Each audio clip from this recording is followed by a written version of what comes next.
Hi folks, in this video we are looking at section 4.3, multiplying and dividing radicals.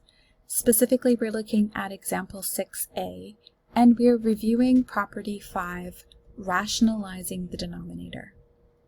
So when two radicals are divided, and the numbers under the radical signs cannot be divided evenly, such as, say, for example, 5 divided by 2, that's not an even division, then you have to use a process called rationalizing the denominator, which converts the denominator to a rational number. I'll show you what I mean by just scrolling down here and looking at example 6, and we'll put this into action. So 6a gives us the square root of 2 divided by the square root of 5. And again, you see that the indexes match, so we can actually do this division. But we cannot evenly divide 2 by 5.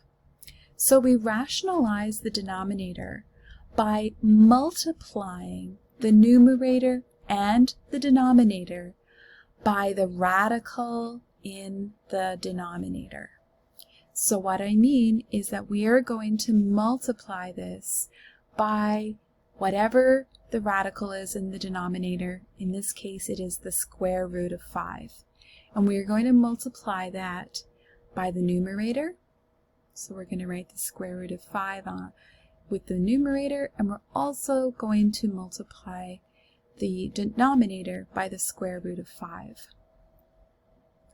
And really, we're not changing the value of this original problem, because we're multiplying it by the square root of 5 over the square root of 5. And anytime you have a number over a number, it's just like, say, 2 over 2 or 7 over 7. It just equals 1, and we're not changing the value of the original problem. So let's go ahead and do this multiplication. Of course, we multiply 2 and 5 together, and that would give us the square root of 10. And on the bottom, we would have the square root of 5 multiplied by the square root of 5, which is, of course, the square root of 25. And notice, we now have a perfect square in the denominator, right?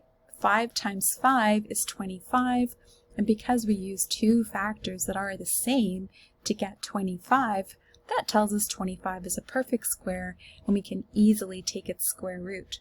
So let's go ahead and do that next step. We can't simplify the square root of 10 because it doesn't have any perfect square factors, but the square root of 25, of course, is 5.